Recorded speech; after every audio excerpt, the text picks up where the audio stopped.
আল্লামা দেলোয়ার হোসেন সাঈদী রাহিমাহুল্লাহ তার মতো একজন কোরআনের পাখিকে তারা পর্যন্ত নির্মম নির্যাতন করে করে মৃত্যুর কোলে ঠেলে দিয়েছে। আমরা তার জানাজা পর্যন্ত ঢাকায় করতে পারি নাই। এই দুঃখ এই কষ্টের প্রতিফলন 5ই আগস্ট ঘটেছে। তার প্রতিফলনের অংশ হিসাবে আপনাকে বাংলাদেশ ছাড়তে হয়েছে। আপনি আমাদের জানাজা করতে দেন নাই, আর মানুষ আপনাকে বিদায় নিতে দেয় নাই। আমাদের ঘর বাড়িগুলো বুলডোজার দিয়ে ভেঙে দেওয়া হয়েছে। আমাদের গরিব কর্মকর্তা কর্মচারীদের চাকরিগুলো শেষ করে দেওয়া হয়েছে। আমাদের ব্যবসা প্রতিষ্ঠানগুলোকে বন্ধ করে দেওয়া হয়েছে। আমাদেরকে 1 সেকেন্ডের জন্য অধিকার আদায়ের আন্দোলনে থামিয়ে দেওয়া যায় নাই। আমাদের এই দেশকে অঙ্গরাজ্য পরিণত করার জন্য 15.5টা বছর মূলত আমাদের উপর জুলুম করা হয়েছে। বাংলাদেশ জামাত ইসলামী জীবন বাজি রেখে সেই অঙ্গরাজ্য থেকে বাংলাদেশকে অর্থবহ স্বাধীন করে রাখার জন্য আমাদের নেতৃবৃন্দ ফাঁসির মঞ্চে গিয়েছে। আমরা সেকেন্ডের জন্য পালিয়ে যাই নাই। জুলাই এবং আগস্টের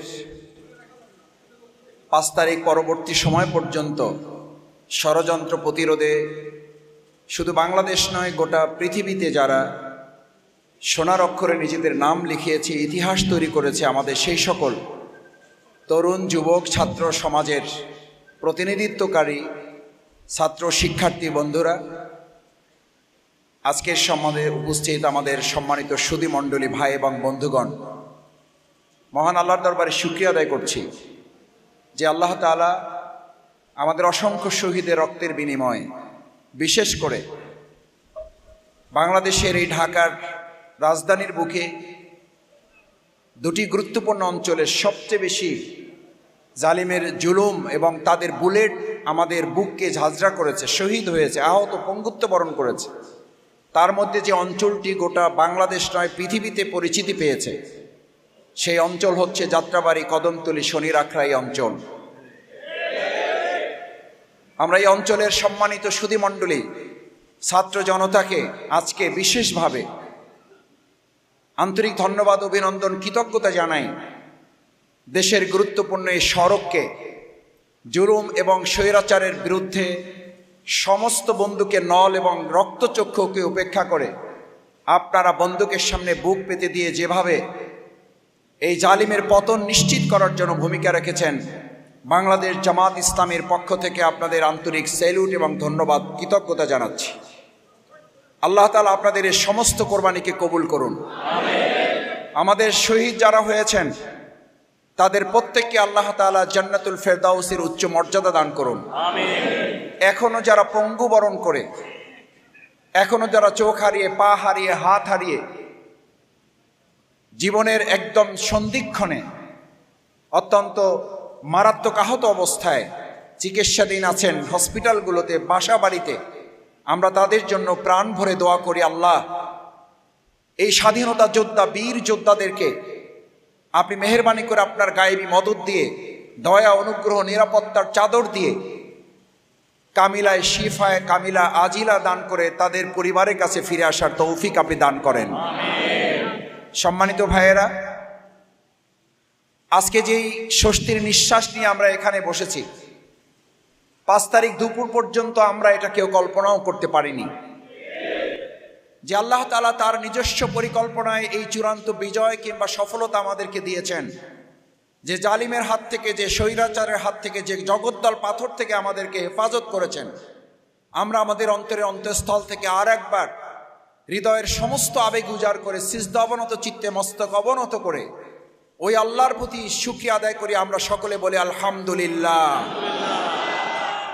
আমরা আল্লাহর কাছে তৌফিক কামনা করি, আল্লাহ, যে সুন্দর বাংলাদেশ, যে নতুন বাংলাদেশ, যে নতুন স্বাধীনতা আমাদেরকে আপনি দান করেছেন, একান্ত মেহেরবানি করে আমাদের এই রক্ত, আমাদের এই জীবন, আমাদের এই শাহাদাতকে সামনে রেখে আপনি যে সুন্দর বাংলাদেশ আমাদেরকে দিয়েছেন, আমাদের 2024 সালের 5ই আগস্টের পিছনের সেই ঈদ কালো অধ্যায় আমাদেরকে যেন আর ফিরে যেতে না হয়, আপনি আমাদের সেজন্য কবুল করেন। সম্মানিত ভাইয়েরা, শ্রমিকরা জীবন দিয়েছে, কুলি জীবন দিয়েছে, মজুর জীবন দিয়েছে, সাহিত্যিক, সাংবাদিক, বুদ্ধিজীবী, শিক্ষক, ওলামায়ে কেরামগণ জীবন দিয়েছে। এত শহীদের রক্তে অর্জিত বৈষম্যহীন এই সুন্দর বাংলাদেশ আর কোনো ষড়যন্ত্রের কাছে হেরে গিয়ে আবার বৈষম্যের বাংলাদেশে পরিণত হোক, আমরা একজন মানুষ বেঁচে থাকতেও তা আর ভবিষ্যতে হতে দেওয়া হবে না। কারণ এটি এই শহীদের রক্তের প্রতি আমাদের সবচেয়ে বড় দায়বদ্ধতা। বাংলাদেশ জামাত ইসলামী, আপনারা জানেন, ইতিমধ্যে প্রত্যেক শহীদ পরিবারের কাছে আমরা পরিবারের একজন সদস্য হিসাবে তাদের পাশে দাঁড়ানোটা দায়িত্ব মনে করে, তাদের পরিবারের একজন গর্বিত সদস্য হওয়ার আত্মতৃপ্তি লাভ করার জন্য, তাদের পরিবারের একজন সদস্য হওয়ার আকাঙ্ক্ষা থেকে আমরা আমাদের সীমিত সামর্থ্য নিয়ে আমরা ইতিমধ্যে তাদেরকে 1 লক্ষ টাকা করে দেওয়া হয়েছে। পরবর্তী প্রত্যেক পরিবারকে, ওই পরিবার সহ সবাইকে আমরা আমিরে জামাত ডাক্তার শফিকুর রহমানের পক্ষ থেকে 2 লক্ষ করে টাকা তাদের দেওয়ার জন্য ইতিমধ্যে কার্যক্রম পরিচালিত হচ্ছে। আমরা এই শহীদ পরিবারে দেখতে যাইনি কে জামাত ইসলামী, কে ইসলামী ছাত্র শিবির, কে অন্য দলের। আমরা বলেছি আন্দোলনে যারাই জীবন দিয়েছে তাদের প্রত্যেক পরিবার আমাদেরই পরিবার। এই ভাই আমাদেরই ভাই, এই পরিবারটি আমাদেরই পরিবার। তাদেরকে দেখাশোনার জন্য আল্লাহর সাহায্য চাই। আর আমরা আমাদের সীমিত সামর্থ্য নিয়ে দুনিয়াবী দৃষ্টিতে যা করা প্রয়োজন আমরা সবটুকু করব ইনশাআল্লাহ। আহত পঙ্গুত্ব ভাইদের জন্য বাংলাদেশ জামাত ইসলামী ঢাকা মেডিকেল, সোহরাওয়ার্দী মেডিকেল, পঙ্গু হাসপাতাল সহ হৃদরোগ ইনস্টিটিউট এবং সিএমএস সহ যেখানে আমাদের প্রাইভেট মেডিকেলগুলো প্রত্যেকটিতে ঢাকা মহানগরী দক্ষিণ জামাতের পক্ষ থেকে আমরা প্রত্যেকের কাছে যাওয়ার চেষ্টা করেছি। যারা বাসা বাড়িতে চিকিৎসা নিচ্ছেন তাদের দায়িত্বশীলদের মাধ্যমে আমরা বলেছি প্রত্যেকের পরিবারের কাছে গিয়ে আমাদের পক্ষ থেকে তাদের জন্য দোয়া এবং একই সাথে তাদের চিকিৎসার সমগ্র ব্যয়ভার তারা যতটুকু বহন করে ফেলেছেন, বাকি সবটুকু ব্যয়ভার যখন আমরা জানতে পেরেছি বাংলাদেশ জামাত ইসলামীর পক্ষ থেকে আমরা সমস্ত ব্যয়ভার আমাদের সীমিত সামর্থ্যের মধ্য থেকে সবটুকু আমরা গ্রহণ করেছি। এটা কি আমাদের দায়িত্ব ছিল না? ছিল না? কারণ এই সমস্ত স্বাধীনতা যোদ্ধা, বীর মুক্তি যোদ্ধারা, বীর যোদ্ধারা জীবন বাজি রেখে হাত হারিয়ে, পা হারিয়ে, চোখ হারিয়ে যে সুন্দর এক স্বস্তির নিঃশ্বাস ফেলার বাংলাদেশ আমাদেরকে তারা উপহার দিয়েছে, এরকম একটা বাংলাদেশ দিতে পেরে আমরা হসপিটালে তাদেরকে জিজ্ঞেস করেছি, তার পা হারিয়ে গেছে, তার চোখ অন্ধ হয়ে গেছে, তার হাত কেটে ফেলতে হয়েছে, কিন্তু আমরা তাকে জিজ্ঞেস করেছি আপনার কি কোনো কষ্ট আছে? তিনি হাসি দিয়ে বলেছেন আমি এরকম একটা সুন্দর বাংলাদেশ দেখার পর আমার পা হারিয়ে গেছে, আমার চোখ হারিয়ে গেছে, আমার হাত হারিয়ে গেছে, আমার কোনো দুঃখ নেই। যেই বাংলাদেশে স্বৈরাচারী শেখ হাসিনা নেই, এরকম বাংলাদেশে আমার হাত পা না থাকলেও আমার কোনো আপত্তি নেই। তার মানে আমাদের এই পা হারা, আমাদের এই হাত হারা, আমাদের এই চোখ হারা, আমাদের এই শিক্ষার্থী ছাত্র জনতা, আমাদের এই কুলি মজুর শ্রমিক ভাইয়েরা জীবন বাজি রেখে যে সুন্দর বাংলাদেশ নিয়ে এসেছেন, সেই বাংলাদেশকে এগিয়ে নিয়ে যাওয়ার দায়িত্ব পালন করতে গিয়ে যদি আমাদেরকেও জীবন দিতে হয়, এই জীবন দেওয়ার জন্য কি আমরাও সবাই প্রস্তুত থাকবো ইনশাআল্লাহ? আল্লাহ তাআলা আমাদের সব হাতগুলো কবুল করুন। সম্মানিত ভাইয়েরা, আজকের এই হাত তোলায় শুধু আমাদের দায়িত্ব নয়, আমরা আপনাদেরকে বলেছি বাংলাদেশ জামাত ইসলামীর 2008 সালের পর থেকে আমাদের অফিসগুলো বন্ধ করে দেওয়া হয়েছে। দেশপ্রেমের এই চেতনাকে লালন করার অপরাধে, ইসলামের কথা বলার অপরাধে, মানুষের অধিকারের কথা বলার অপরাধে আমাদের শীর্ষ নেতৃবৃন্দকে ফাঁসিতে ঝুলানো হয়েছে। আমাদের ঘর বাড়িগুলো বুলডোজার দিয়ে ভেঙে দেওয়া হয়েছে। আমাদের গরিব কর্মকর্তা কর্মচারীদের চাকরিগুলো শেষ করে দেওয়া হয়েছে। আমাদের ব্যবসা প্রতিষ্ঠানগুলোকে বন্ধ করে দেওয়া হয়েছে। আমাদেরকে 1 সেকেন্ডের জন্য অধিকার আদায়ের আন্দোলনে থামিয়ে দেওয়া যায় নাই।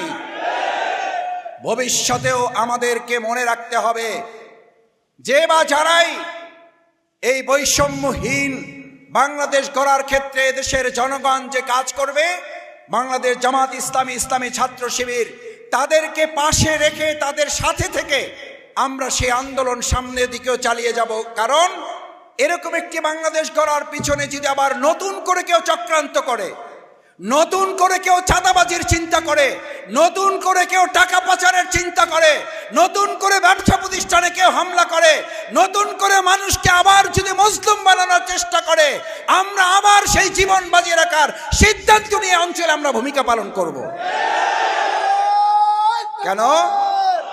কারণ সম্মানিত ভাইগণ, আজকে যে বাংলাদেশের অন্তর্বর্তীকালীন সরকার দায়িত্ব পালন করছেন, তারা পরিষ্কার বলেছে এই দায়িত্ব পালন তারা করার জন্য আসেন নাই, বরং জনগণ, ছাত্র জনতা তাদেরকে আহ্বান জানিয়েছে।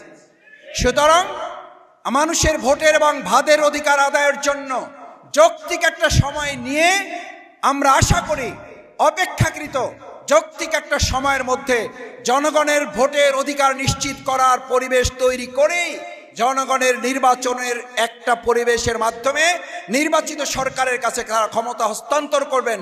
সেই পর্যন্ত জনগণ অপেক্ষা করার জন্য প্রস্তুত আছে না নাই? আছে। কারণ 15.5 বছর আমাদেরকে ভোট দিতে দেওয়া হয় নাই। শুধু ভোট দিতে দেওয়া হয় নাই বললে ভুল হবে। ভোট দেওয়ার চিন্তা করলেও তাকে আগে গ্রেপ্তার করে গুম করে ফেলা হয়েছে। ভোট দেওয়ার জন্য কেউ সিদ্ধান্ত নিলে তার ঘর বাড়িগুলোকে জ্বালিয়ে দেওয়ার সিদ্ধান্ত নেওয়া হয়েছে। সুতরাং সেই 15.5 বছরের অন্তর্জ্বালা যারা আমরা বুকে ধারণ করেছি, মাসের পর মাস নয়, বছরের পর বছর, একবার নয় একাধিকবার আমাদেরকে জেলখানায় নিয়ে আসা হয়েছে। এখানে এমন অনেক মুসলিম ভাইরা আছেন যারা নিজেরা মনে করেন আমাদের বেঁচে থাকার কথা না, আমরা এখন বোনাস লাইফ মেনটেন করছি। সেই সমস্ত মানুষকে সামনে রেখে আমাদের ছাত্র জনতার এই রক্তকে ব্যর্থ করার সমস্ত চক্রান্ত আমরা প্রতিহত করব। সম্মানিত ভাই এবং বন্ধুগণ, আমাদের এই প্রিয় মাতৃভূমি বাংলাদেশ, এই ছোট্ট একটা বাংলাদেশে এত জনগোষ্ঠী, আলহামদুলিল্লাহ এটা সম্পদ।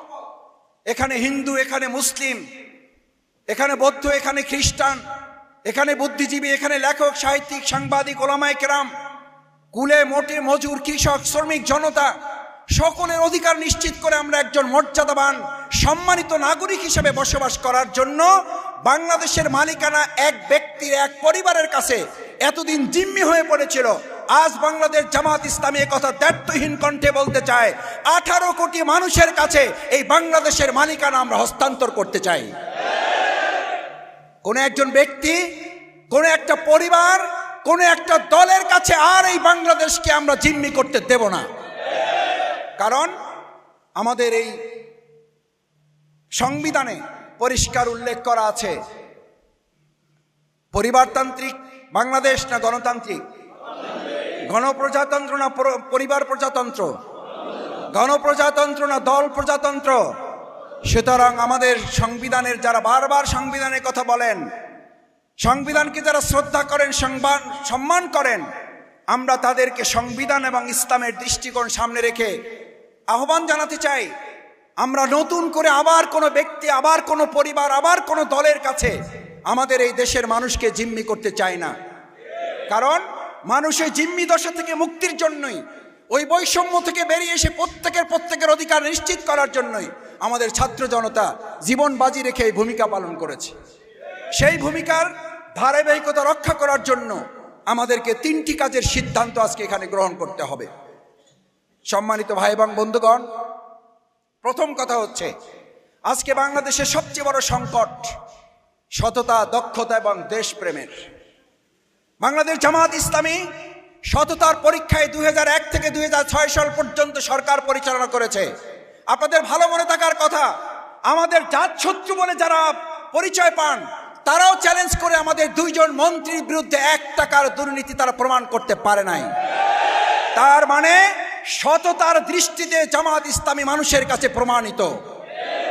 যোগ্যতার দৃষ্টিতে বাংলাদেশ জামাত ইসলামীকে মনে করা হতো, কেউ কেউ বলতেন বাংলাদেশ জামাত ইসলামীর নেতারা শুধু মসজিদ পরিচালনা করতে পারে, জামাত ইসলামীর নেতারা শুধুমাত্র মাদ্রাসা চালাতে পারে, শুধু ইমামতি করতে পারে, শুধু মিলাদ শরীফ পড়াতে পারে, শুধু কবর জিয়ারত জানাজা করতে পারে।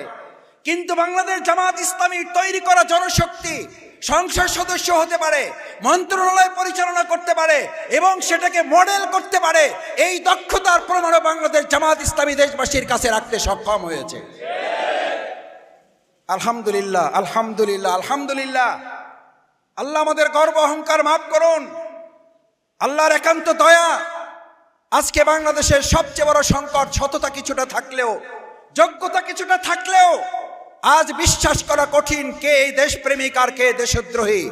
কারণ আমাদের এই দেশকে অঙ্গরাজ্য পরিণত করার জন্য 15.5 বছর মূলত আমাদের উপর জুলুম করা হয়েছে। বাংলাদেশ জামাত ইসলামী জীবন বাজি রেখে সেই অঙ্গরাজ্য থেকে বাংলাদেশকে অর্থবহ স্বাধীন করে রাখার জন্য আমাদের নেতৃবৃন্দ ফাঁসির মঞ্চে গিয়েছে, আমরা সেকেন্ডের জন্য পালিয়ে যায় নাই। দেশপ্রেমের সেই পরীক্ষায় বাংলাদেশ জামাত ইসলামী পাশ করেছে না ফেল করেছে? আপনাদের ভালো করে মনে থাকার কথা, জামাত ইসলামের নেতৃবৃন্দকে প্রথম গ্রেপ্তার করার সিদ্ধান্ত হয়েছিল টিপাইমুখবাদের বিরুদ্ধে আমরা যখন আন্দোলন শুরু করেছিলাম। 2008 সালের নির্বাচনের পর যখন তারা দেখলো জামাত ইসলামী, মনে হয় তারা মনে করেছিল নির্বাচনের মাধ্যমে জামাত ইসলামী শেষ। এরপরে যখন টিপাইমুখবাদের বিরুদ্ধে আমরা বললাম এদেশের জনগণের অধিকার আদায়ের আন্দোলনে বাংলাদেশ জামাত ইসলামীর যতটুকু সামর্থ্য আছে সবটুকু সামর্থ্য নিয়ে আমরা লড়াই সংগ্রাম চালিয়ে যাব। আজকে আমরা যে কথা বহু আগে বলেছিলাম সেই কথা আজকে ঢাকা বিশ্ববিদ্যালয়ের শিক্ষার্থী শুধু নয়, গোটা বাংলাদেশ ছাড়িয়ে বিশ্ব থেকে সেই আওয়াজ উঠেছে। এই ফেনী, নোয়াখালী, লক্ষ্মীপুর, কুমিল্লায় যে বন্যা হচ্ছে, এই বন্যার জন্য আমরা শুধু নয়, আমরা সেদিন বলেছিলাম আর আজকে গোটা বিশ্ব বলছে এই বন্যার জন্য প্রতিবেশী আধিপত্যবাদী সরকার 100% দায়ী। সেই টিপাইমুখবাদের বিরুদ্ধে কথা বলার পর তারা সিদ্ধান্ত নিয়েছিল জামাত ইসলামীকে ভালো রেখে বাংলাদেশে আধিপত্য বিস্তার করা যাবে না। আমাদেরকে গ্রেপ্তার করা হলো অন্যায়ভাবে, তাদের বিরুদ্ধে 71 সালের সেই মিথ্যা অপবাদমূলক সম্পূর্ণ অন্যায়ভাবে একটা বিচারিক হত্যাকাণ্ডের তারা প্রস্তুতি গ্রহণ করলো। আল্লামা দেলোয়ার হোসেন সাঈদী রাহিমাহুল্লাহ, তার মতো একজন কোরআনের পাখিকে তারা পর্যন্ত নির্মম নির্যাতন করে করে মৃত্যুর কোলে ঠেলে দিয়েছে। আমরা তার জানাজা পর্যন্ত ঢাকায় করতে পারি নাই। এই দুঃখ, এই কষ্টের প্রতিফলন 5ই আগস্ট ঘটেছে। তার প্রতিফলনের অংশ হিসাবে আপনাকে বাংলাদেশ ছাড়তে হয়েছে। আপনি আমাদের জানাজা করতে দেন নাই, আর মানুষ আপনাকে বিদায় নিতে দেয় নাই। আপনি বিদায় নিতে পারেন নাই, কারণ এটা আপনার হাতের কামাই। বাংলাদেশ জামাত ইসলামী 15.5 বছর বিরোধী দলে থেকেছে, আর আপনি ক্ষমতা ছাড়ার পর 15.5 সেকেন্ডও থাকতে পারলেন না। এমন কি উন্নয়ন করেছেন যে উন্নয়নের প্রতিফলে 15.5 সেকেন্ড বিরোধী দলে থাকার সক্ষমতা হারিয়েছেন? তার মানে হচ্ছে দল হিসাবে আপনারা জাতির উপরে জুলুম করার প্রতিদানে আপনারা পেয়েছেন। সম্মানিত ভাই এবং বন্ধুগণ, আমাদের সতর্ক থাকতে হবে, সজাগ থাকতে হবে, সচেতন থাকতে হবে, চোখ কান খোলা রাখতে হবে। বাংলাদেশ জামাত ইসলামী, এই দেশে জামাত ইসলামী সরকার প্রতিষ্ঠা করতে চায় না। জামাত ইসলামী কোরআন সুন্নাহর ভিত্তিতে ইনসাফ আইন পাশ করবো যে ঘর থেকে বের হতে পারবে। আলহামদুলিল্লাহ, বাংলাদেশ জামাত ইসলামীর কাছে এদেশের বোনেরা, মায়েরা যে নিরাপত্তার বেষ্টনী তারা পেয়েছে, ভিন্ন ধর্মাবলম্বীদেরকে তারা এতদিন ব্যবহার করেছে আমাদের উপরে হাতিয়ার হিসাবে। তাদের মন্দির উপাসনালয় তারা ভেঙে আগুন জ্বালিয়ে জামাতের উপরে চাপিয়ে দিতে, এটা এখন সেখানকার নেতৃবৃন্দ মুখ খুলতে শুরু করেছে। আমাদের মা বোনদের ইজ্জত লুণ্ঠন করার জন্য ইডেন কলেজের ছাত্রীবন্ধের মুখের ভাষ্য আজকে ভিডিওতে পাওয়া যায়। আমরা এই লজ্জা, এই ধিক্কার এই বাংলাদেশের প্রতি যারা আমাদের বোনদের, আমাদের মায়েদের, আমাদের নারীদের প্রতি করেছেন, বাংলাদেশ জামাত ইসলামী ইসলামী শাসন ব্যবস্থা এবং একটি জনগণের সরকার প্রতিষ্ঠিত করে আমরা আমাদের নারীদেরকে ইসলামের সেই পুরনো শাসন আমলের সোনালী অধ্যায় তাদেরকে আমরা সমুন্নত করব ইনশাআল্লাহ। অর্থনৈতিক ব্যবস্থায় তারা টাকা পাচার করেছে। আলহামদুলিল্লাহ, আজকে বাংলাদেশ জামাত ইসলামী জনগণকে সাথে নিয়ে এবং জনগণের সাথে থেকে জামাত ইসলামী যে বাংলাদেশ প্রতিষ্ঠিত করেছে। আওয়ামী লীগ শাসনের 15 বছর টাকা পাচারের প্রতিযোগিতা করেছে, আর আজকে বন্যার্তদের সহযোগিতা করার জন্য, দান করার জন্য প্রতিযোগিতা শুরু হয়ে গেছে। বাংলাদেশ জামাত ইসলামীকে এই আস্থা এবং বিশ্বাসের জন্য, ভালোবাসার জন্য অসংখ্য শহীদের রক্ত, বিশেষ করে ছাত্র জনতার এই রক্তের প্রতি আমরা কৃতজ্ঞতা জানাই যে মেহেরবানি করে তারা এই জীবন এবং সম্পদের বিনিময়ে সুন্দর একটা বাংলাদেশ প্রতিষ্ঠা করার জন্য তারা প্রচেষ্টা চালিয়ে যে বাংলাদেশ আমাদেরকে দিয়েছে, এটা আমাদের কাছে একটা আমানত স্বরূপ। এই আমানতের সংরক্ষণ করার জন্য একজন ইমানদার হিসাবে সর্বপ্রথম আমাকে মনে রাখতে হবে, ইমানদার যে ইসলামের সততা যার কাছে আছে, দেশপ্রেমের চেতনায় তিনিই সর্বপ্রথম উজ্জীবিত হতে পারেন। যিনি আল্লাহর হক আদায় করতে পারেন না তিনি মানুষের হক প্রতিষ্ঠিত করবেন, এটা অকল্পনীয়, অচিন্তনীয়, অসম্ভব ব্যাপার। আমি বহুবার বলেছি, আমরা বাংলাদেশ জামাত ইসলামী আল্লাহকে ভয় করে বিধায় আমাদেরকে আর নতুন করে কেউ চোখ রাঙানি দিবেন না। বাংলাদেশ জামাত ইসলামী ভয়ের রাস্তা পার করে 15 বছর আমরা রাস্তায় হেঁটেছি। আমরা তখনও বারবার বলেছি আমাদেরকে এক আল্লাহ ছাড়া ভয় দেখিয়ে কোনো লাভ নেই, কারণ যারা আল্লাহকে ভয় করে তারা দুনিয়ার আর কোনো কিছুকে ভয় করে না। সুতরাং আমরা স্পষ্ট করে বলতে চাই, সম্মানিত এলাকাবাসী, কদমতলী, যাত্রাবাড়ি অঞ্চলের সুধীমণ্ডলী, এই অঞ্চলকে নিরাপদ বেষ্টনীর মধ্যে রাখার জন্য বাংলাদেশ জামাত ইসলামী আগামী দিনে এই অঞ্চলের মানুষকে সামনে রেখে এখানকার মসজিদ, মক্তব, মাদ্রাসা, শিক্ষা প্রতিষ্ঠান, উপাসনালয়, সমস্ত সেক্টর, ব্যবসা বাণিজ্য, চাকরি ক্ষেত্রে যদি আমরা একটা সুসমন্বিত সমাজ বিনির্মাণের জন্য আপনাদেরকে সাথী নিয়ে কাজ করতে চাই, আমরা কি সবাই সেটার জন্য রাজি আছি ইনশাআল্লাহ? সবাই কি রাজি আছি ইনশাআল্লাহ? সম্মানিত ভাইয়েরা, বাংলাদেশ জামাত ইসলামী ব্যক্তির জন্য ক্ষমতার প্রয়োজন নেই, আমাদের প্রয়োজন ইসলামকে ক্ষমতায় নেওয়া। আমাদের প্রয়োজন জনগণের ক্ষমতা জনগণের হাতে পৌঁছে দেওয়া। আমাদের প্রয়োজন জনগণের মালিকানা জনগণের কাছে পৌঁছে দেওয়া। আসুন সেই জনগণের ক্ষমতা জনগণের কাছে পৌঁছে দেওয়ার জন্য এবং ইসলামকে ক্ষমতায় নিয়ে মানুষের অধিকার প্রতিষ্ঠা করার জন্য, জনগণের একটা ইনসাফপূর্ণ সমাজ, কল্যাণমূলক রাষ্ট্র প্রতিষ্ঠার জন্য আমরা আমাদের এই শহীদদের রক্তের প্রতিশোধ গ্রহণ করার অংশ হিসাবে ইতিবাচক পদ্ধতিতে, তারা অন্যায়ের প্রতিযোগিতা করেছে, আমরা ন্যায়ের প্রতিযোগিতা করব। তারা পাচার করেছে, আমরা অর্থের সমৃদ্ধি ঘটাবো। তারা ব্যবসা বন্ধ করেছে, আমরা ব্যবসায় সমৃদ্ধি নিয়ে আসবো। তারা প্রতিষ্ঠানগুলোকে ধ্বংস করেছে, আমরা প্রতিষ্ঠানগুলোকে নতুন করে সমৃদ্ধ করবো ইনশাআল্লাহ। আল্লাহ আমাদের তৌফিক দান করুন। আসসালামু আলাইকুম ওয়া রাহমাতুল্লাহি ওয়া বারাকাতুহু।